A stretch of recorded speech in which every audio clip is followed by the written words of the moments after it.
तो अब विजेंद्र गुप्ता स्पीकर बने हैं, वो अपने हिसाब से रूल बुक इजाद किया है, जो विधानसभा के रूल बुक, संवैधानिक व्यवस्था, संसदीय व्यवस्था के बियॉन्ड है, जो अब विजेंद्र गुप्ता जी के हुम एंड फैंसी से चलेगा।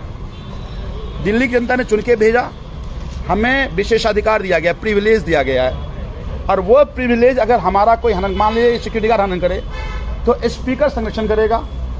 जब स्पीकर ही वायलेट कर देगा, स्पीकर ही उसको अगर वायलेट का संरक्षण, कहाँ जाएंगे आप? तो विजेंद्र गुप्ता जी अपने अधिकार को या तो ठीक से नहीं समझ रहे हैं। वो अधिकार कुर्सी के ऊपर नहीं है, रूल बुक के ऊपर नहीं है, संविधान के ऊपर नहीं है, संसदीय व्यवस्था या लेजिस्लेटिव प्रोसेस के बियॉन्ड नहीं है। विजेंद्र गुप्ता जी को लग रहा है कि अब हम जो चाहेंगे वो हो जाएगा, हमारे मन में जो आएगा ऑर्डर निकाल देंगे। तो आज इस देश के लोकतांत्रिक व्यवस्था का मर्डर दिल्ली विधानसभा का स्पीकर कर रहे हैं। दिल्ली विधानसभा में, दिल्ली विधानसभा की व्यवस्था बाबा साहब के बनाए हुए संविधान और संवैधानिक परंपरा व्यवस्था से चलती है। मानता हूं कि ये भारतीय जनता पार्टी को बाबा साहब से नफरत है, क्योंकि हमें हाउस से निकाला गया था। हमने कहा था कि नहीं, बाबा साहब के नारे हमें लगाएंगे, क्योंकि बाबा साहब का अपमान हुआ है। हमें निकाल दिया गया। उधर मोदी मोदी मोदी मोदी के नारे लग रहे थे, स्पीकर साहब भी उसमें पार्टिसिपेट कर रहे थे। तो बाबा साहब से नफरत तो जग जाहिर है, लेकिन बाबा साहब की व्यवस्था, संविधान, संवैधानिक व्यवस्था, इन तीनों की हत्या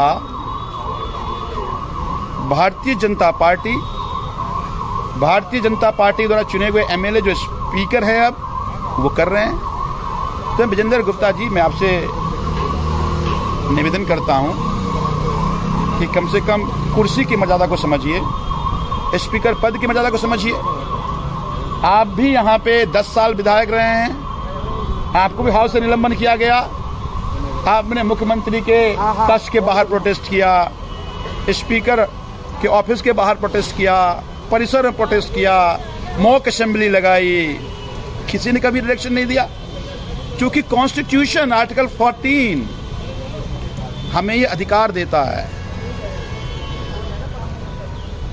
तो ये जो संविधान जो मुझे अधिकार देता है और संसदीय व्यवस्था में जो हमें प्रिविलेज मिलता है, उस प्रिविलेज को ही हत्या कर रहे हो आप।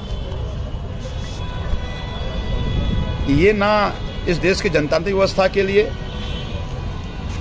ना संसदीय व्यवस्था के लिए, ना बाबा साहब के संविधान के लिए ये ठीक है। इस तरह के मर्डर से संवैधानिक व्यवस्था कमजोर होता है, जनतांत्रिक मूल्य कमजोर होता है, जो हम नहीं होने देंगे।